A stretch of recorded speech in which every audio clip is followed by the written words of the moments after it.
Everyone, कैसे हो आप सभी लोग। आई होप आप बहुत अच्छे होंगे और अच्छे से तैयारी भी चल रही होगी। सो आज हम करने वाले हैं इंश्योरेंस अवेयरनेस एमसीक्यू का लेक्चर नंबर 28। अगर आपने इसका प्रीवियस पार्ट नहीं देखा है तो आप आई बटन पे क्लिक कर सकते हैं। यहाँ पे आपको इसका लिंक विजिबल हो जाएगा एंड इस लेक्चर की जो पीडीएफ है वो हम शेयर करेंगे हमारे टेलीग्राम चैनल पे, जिसका लिंक हमने डिस्क्रिप्शन बॉक्स में दिया हुआ है। आप इसे ज्वाइन कर सकते हैं और यहाँ पे आपको इंश्योरेंस अवेयरनेस के सारे ही पीडीएफ मिल जाएंगे। ठीक है, सो चलिए जल्दी से स्टार्ट करेंगे आज का लेक्चर।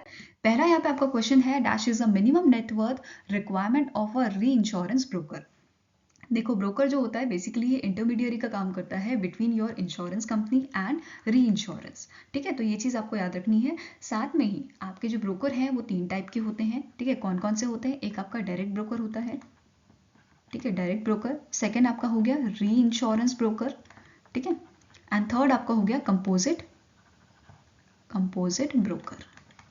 ठीक है, अब यहाँ पे क्या बोला गया है कि मिनिमम नेटवर्थ रिक्वायरमेंट कितनी होती है री इंश्योरेंस की। तो री इंश्योरेंस ब्रोकर जो होता है इसके लिए 2 करोड़ की यहाँ पे रिक्वायरमेंट होती है minimum net worth. Whereas direct broker की बात करें तो यहाँ पे 50 लाख की इसकी रिक्वायरमेंट होती है मिनिमम रिक्वायरमेंट। ठीक है, 2 करोड़ आपकी होती है री इंश्योरेंस ब्रोकर की।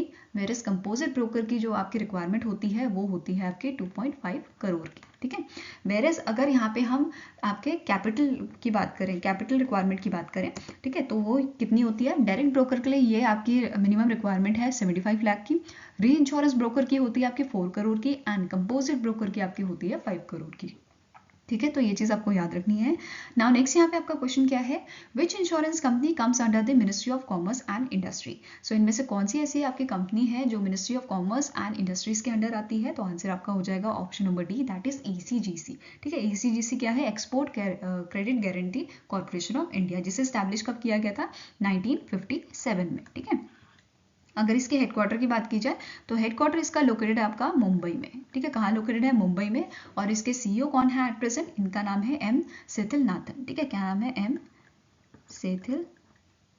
सेथिलनाथन। ठीक है, अब ये कंपनी जो है ये ministry of commerce and industry के अंडर आती है और ये आपके इंश्योरेंस कवर किसे प्रोवाइड करती है? एक्सपोर्ट से रिलेटेड जो आपके इंश्योरेंस कवर होते हैं वो कौन प्रोवाइड करता है? ईसीजीसी। ठीक है, नेक्स्ट आपको क्वेश्चन है, what is the tagline of a New India Assurance company. So जो आपकी ये कंपनी है न्यू इंडिया एश्योरेंस कंपनी, इसकी आपकी टैगलाइन है India's premium journal insurance company. ठीक है, answer is option number C, India's premium journal insurance company. अब जो न्यू इंडिया एश्योरेंस कंपनी है इसकी स्टैब्लिशमेंट कब की गई थी? तो जुलाई 1919 में इसकी स्टैब्लिशमेंट की गई थी। अगर हेडक्वार्टर की बात की जाए तो हेडक्वार्टर कहाँ लोकेटेड है? ये लोकेटेड है आपका मुंबई महाराष्ट्र में। एंड इसके एट प्रेजेंट सीईओ कौन है? इनके सीईओ हैं आपके अतुल, क्या नाम है इनका? अतुल सहाय। ठीक है, अब यहाँ पे जो बाकी टैगलाइंस हैं वो भी देख लेते हैं, जैसे helping people live safer more secure lives. ये आपकी जो है ये आपकी टैगलाइन किसकी है? लिबर्टी जर्नल इंश्योरेंस की। ठीक है, next is rest assured with us. ये आपकी टैगलाइन है यूनाइटेड इंडिया इंश्योरेंस कंपनी। ठीक है, नेक्स्ट इज आपातकाले रक्ष्यामि।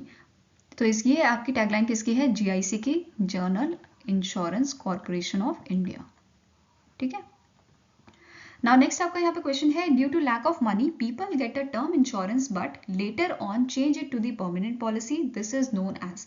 तो इस टाइप की पॉलिसी को बोला जाता है कन्वर्टेबल इंश्योरेंस प्लान। ठीक है, आंसर आपका क्या हो जाएगा? Option number A, convertible insurance plan. Next आपका क्वेश्चन है, the term insurable interest is related to which of the following type of insurance. So यहाँ पे आपका आंसर क्या हो जाएगा? Life insurance, fire insurance, general insurance, ये तीनों ही आपके जो है रिलेटेड है। बेसिकली ये जो इंश्योरेबल इंटरेस्ट है ये टर्म आपका रिलेटेड है सभी से। तो आंसर क्या हो जाएगा? Option number D, all of the above.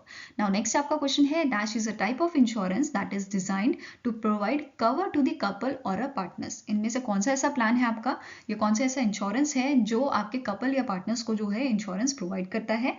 पहला आपका क्या ऑप्शन है? Bye life insurance, joint life insurance, partner life insurance, couple life insurance. तो आंसर यहाँ पे क्या है आपका? ऑप्शन नंबर बी, इसे बोला जाता है जॉइंट लाइफ इंश्योरेंस, जिसमें 2 लोगों का जो है इंश्योरेंस दिया जाता है और इसमें अगर किसी एक पर्सन की डेथ हो जाती है जो अदर पर्सन होगा उसे यहाँ पे बेनिफिट दिया जाएगा। ठीक है, नेक्स्ट आपको क्वेश्चन है, in terms of insurance what does be stands for in BPL. BPL का बिलो पॉवर्टी लाइन सबसे पहले दिमाग में आता है, पर वो नहीं है, ठीक है।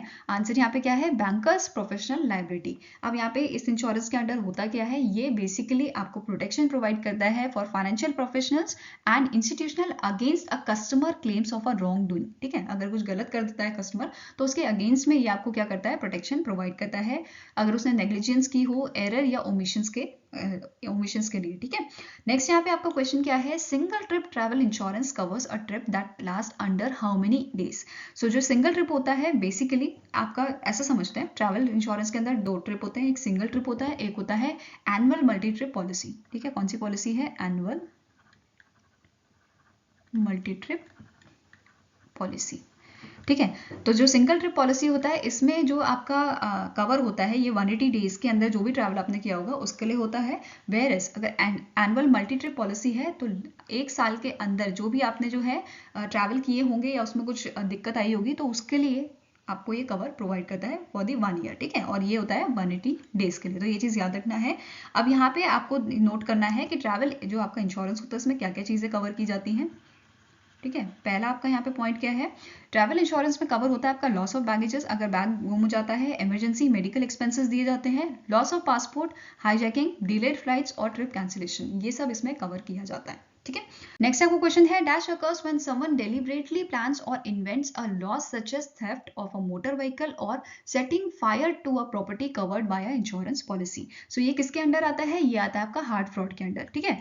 यहीं पे देखो फ्रॉड जो है दो टाइप में आप कंसीडर कर सकते हो, एक होता है हार्ड फ्रॉड जो जानबूझ के किया जाता है, एक होता है सॉफ्ट फ्रॉड जो इसका अपोजिट होता है, ठीक है। इस केस में क्या है, एक्सीडेंटली अगर फॉर एग्जांपल एक्सीडेंटली किसी की गाड़ी ठुक गई आपसे, ठीक है, ये आपने जानबूझ के नहीं किया पर एक्सीडेंटली ये हो गया। वेयरएज हार्ड फ्रॉड क्या है, आपने जानबूझ के किसी की गाड़ी ठोक दी या उठवा दी, ठीक है, जिसे बोलते हैं चोरी, ठीक है, या फिर आपने किसी की प्रॉपर्टी को आग लगा दी जैसे लोग करते हैं, तो ये सब क्या होता है, इसे हार्ड फ्रॉड कहा जाता है, ठीक है। नेक्स्ट यहाँ पे क्वेश्चन है, the percentage of a claims the insurer has paid out during a financial year is known as. तो इसे हम क्या बोलते हैं, जो फाइनेंशियल ईयर मतलब एक फाइनेंशियल ईयर में जितना परसेंट ऑफ क्लेम जो है इंश्योरर ने पे किया है उसे क्या बोला जाता है, क्लेम सेटलमेंट रेशियो। इसे हम क्या बोलते हैं, क्लेम सेटलमेंट रेशियो, जिसका फॉर्मूला आपको पूछा जा सकता है, it is number of settled claims divided by number of received claim multiply by 100, ठीक है। नेक्स्ट यहाँ पे आपका क्वेश्चन है, where is the headquarter of future Generali life insurance company located. तो इसका हेडक्वार्टर आपका लोकेटेड है मुंबई महाराष्ट्र में, ठीक है। आंसर आपका क्या हो जाएगा, ऑप्शन नंबर ए। अब Future Generali life insurance company को जो है स्टैब्लिश कब किया गया था, 2006 में इसे स्टैब्लिश किया गया था। हेडक्वार्टर हम जान चुके हैं मुंबई महाराष्ट्र में है, और इसके एट प्रेजेंट सीईओ कौन है, इनका नाम है अनूप राव। क्या नाम है इनका, अनूप राव। अब यहाँ पे ये जो है दो कंपनी का आपका जॉइंट वेंचर है, कौन सी, एक आपकी होगी जनरली ग्रुप और दूसरा हो गया आपका फ्यूचर ग्रुप, ठीक है। तो ये चीज याद रखनी है। नाउ नेक्स्ट यहाँ पे क्वेश्चन क्या है, the term used for decided amount that you must pay from your pocket while claiming the insurance is called as. ऐसा होता है जैसे फॉर एग्जांपल कुछ हेल्थ इंश्योरेंस आपने लिया है, इन दैट केस कुछ परसेंट जो है वो आपकी कंपनी पे कर देती है, वेरस रेस्ट अमाउंट जो होता है आपका वो आपको पे करना होता है, तो इसे क्या बोला जाता है, डिडक्टेबल, ठीक है। क्या बोलते हैं हम इसे, डिडक्टेबल। दैट मीन्स कि जो इंश्योरेंस कंपनी ने दिया है, ठीक है, फॉर एग्जाम्पल जैसे 10,000 का यहाँ पे बिल था, ठीक है, तो 8.5 का जो बिल है वो इंश्योरेंस कंपनी ने दे दिया, वेरस इसका जो लेफ्ट ओवर बचा आपका 1.5 थाउजेंड ये आपको खुद पे करना होगा अपनी पॉकेट से, तो इसे क्या बोला जाएगा, डिडक्टेबल, ठीक है। नेक्स्ट यहाँ पे क्वेश्चन है, the contestability period in a life insurance starts from the day when your policy goes into effect and usually last for how many years. So basically contestability मतलब कि यहाँ पे आप इंश्योरेंस कंपनी को question पूछ सकते हो, तो ये ड्यूरेशन आपका कब तक चलता है, जब तक आपने प्रीमियम देना स्टार्ट कर दिया है तब से 2 साल तक, ठीक है। तो आपके पास 2 साल होते हैं कि आप कुछ भी पूछ सकते हो इंश्योरेंस कंपनी से, ठीक है। नेक्स्ट यहाँ पे क्वेश्चन क्या है, a person who is responsible for a evaluation and settlement of an insured claim is called as dash. तो इसे हम बेसिकली एक आपका इंश्योरेंस क्लेम एजेंट आप बोल सकते हो या फिर इसे एडजस्टर बोला जाता है, ठीक है। तो आंसर यहाँ पे क्या हो जाएगा आपका, option number D, that is adjuster या फिर इंश्योरेंस क्लेम एजेंट, ठीक है। Now next आपका क्वेश्चन है, dash is the subsidy of RBI which provides insurance to all the banks. So answer यहाँ पे आपका है डीआईसीजीसी, ठीक है। आंसर क्या हो जाएगा, deposit insurance and credit guarantee corporation, जिसका हेडक्वार्टर आपका लोकेटेड है मुंबई में, ठीक है। कहाँ लोकेटेड है, it is located in the Mumbai. Chairman की बात की जाए, चेयरमैन कौन है, ये आपके डेप्यूटी गवर्नर है आरबीआई के, जिनका नाम है माइकल पात्रा, ठीक है। अब यहाँ पे इसका स्टैब्लिशमेंट ईयर की बात करें तो 1978 में इसे स्टैब्लिश किया गया था। अब यहाँ पे आपको नोट करना ये है, दैट इज जो डिपॉजिट इंश्योरेंस है, क्रेडिट गारंटी कॉर्पोरेशन है, ये आपके जैसे कोई पर्सन है, पर्सन नंबर ए, ठीक है, पर्सन नेम ए, यहाँ पे इन्होंने XYZ में जो है अपना अकाउंट खुलवाया है, ये बेसिकली इनका XYZ बैंक है। तो अगर ये बैंक डूब जाता है, इन दैट केस जो यहाँ पे डिपॉजिटर है, दैट इज पर्सन ए, इसे जो है एटलीस्ट अप टू 5 लाख तक का जो है यहाँ पे इंश्योरेंस दिया जा सकता है DICGC के द्वारा, ठीक है। नाउ नेक्स्ट यहाँ पे क्वेश्चन क्या है, the Pradhanmantri Jan Dhan Yojana is a financial inclusion programme of the government of India that aims to expand affordable access to the financial services. The Pradhanmantri Jan Dhan Yojana scheme was launch in, so इस scheme को जो है launch किया गया था 2014 में, ठीक है। अब यहाँ पे और क्या चीज़ें नोट करनी है, इस स्कीम के थ्रू यहाँ पे एक्सीडेंटल जो कवर है वो कितना दिया जाता है, अप टू 2 लाख। पहले ये लिमिट आपकी 1 लाख हुआ करती थी, बट अब ये 2018 के बाद 2 लाख कर दी गई है। अगर पार्शियल यहाँ पे डिसेबिलिटी होती है, इन दैट केस 1 लाख तक का यहाँ पे जो है कवर दिया जाता है, ठीक है। अब यहाँ पे जो है ओवरड्राफ्ट फैसिलिटी भी जो है अवेलेबल है। जैसे फार्मर्स अगर अपना अकाउंट खुलवाते हैं इसमें, तो इनको ओवरड्राफ्ट फैसिलिटी यहाँ पे मिलती है अप टू 10,000 की, ठीक है। ये चीज़ याद रखना है। और साथ में जो इनका अकाउंट ओपन होता है वो आपका जीरो बैलेंस होता है, ठीक है। ये चीज़ सारी आपको याद रखनी है। यहाँ पे आपको क्वेश्चन है, the point beyond which the insurer cedes the risk to the reinsurer is called. यहाँ पे देखो ऐसा समझो इसे, जैसे एक पर्सन है, ठीक है, पर्सन ए है, वो एक कंपनी के पास गया, XYZ कंपनी थी, इसने बोला मेरा 50 करोड़ का जो है आप इंश्योरेंस कर दो, मेरी कंपनी है 50 करोड़ की, इसका इंश्योरेंस कर दो आप, ठीक है। अब इसके पास जो लिमिट थी वो थी कि मैं 25 करोड़ तक का ही कर सकता हूँ, तो ये दूसरी कंपनी के पास गया, ABC कंपनी, ठीक है। इसने बोला कि देखो 25 करोड़ मेरी जो है लिमिट है, इस लिमिट को क्या बोलते हैं हम, रिटेंशन लिमिट। अब इससे ज़्यादा मेरे से नहीं हो पाएगा, तो आप 25 करोड़ का जो है आप इसका री इंश्योरेंस कर दो, ठीक है। 25 करोड़ इसने कर दिया, 25 करोड़ इसने कर दिया, तो इसका इंश्योरेंस हो गया पूरा। अब ये जो लिमिट थी 25 करोड़ की, इसे हम बोलते हैं रिटेंशन लिमिट, ठीक है। तो ये चीज़ याद रखना है। अब जो ये रिटेंशन लिमिट होती है, ये डिसाइड कौन करता है, इंश्योरेंस कंपनी डिसाइड करती है। और अगर यहाँ पे आपको एक और चीज़ जो नोट करनी है, दैट इज कि अगर रिटेंशन लिमिट आपकी हाई होगी, या कंपनी की जो रिटेंशन लिमिट है अगर वो हाई है, तो री इंश्योरेंस कॉस्ट जो होगा वो यहाँ पे लोअर होगा, ठीक है। ये चीज़ याद रखनी है, इसका क्वेश्चन भी बन सकता है।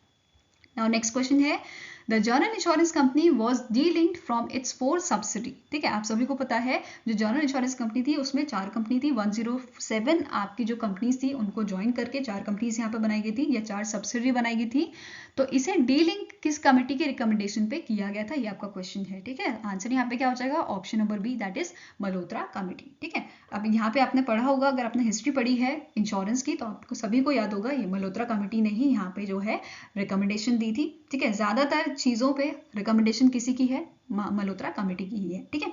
अब यहाँ पे आपको नोट करना है ये 4 सब्सिडी कौन सी हैं, National Insurance Company Limited, New India Assurance Company Limited, Oriental Insurance Company Limited और United India Insurance Company Limited. अब यहाँ पे जो ये कंपनीज आपकी या जो सब्सिडी 4 बनाई गई थी, तो ये जैसे मैंने आपको बताया 107 कंपनीज को मर्ज करके ये 4 कंपनीज में कन्वर्ट किया गया था। अब ये प्रोसेस कब हुआ था, तो 1973 में ये प्रोसेस हुआ था। और डी लिंकिंग कब हुई थी, डी लिंकिंग आपकी हुई थी जुलाई 2002 में, ठीक है। ये चीज़ याद रखना है। आई होप गाइज आपको ये वीडियो पसंद आई हो। अगर पसंद आई तो लाइक एंड शेयर जरूर कीजिएगा, और हमारे साथ जुड़ने के लिए हमारे चैनल को सब्सक्राइब कीजिएगा। अगर आपके कुछ सजेशन है तो आप हमें मेल कर सकते हैं benchmarkstudy007@gmail.com पे, या फिर आप हमें कमेंट सेक्शन में भी लिख सकते हैं। सो मिलेंगे ऐसे ही नेक्स्ट वीडियो के साथ। Till then take care, have a nice day and all the best for your preparation.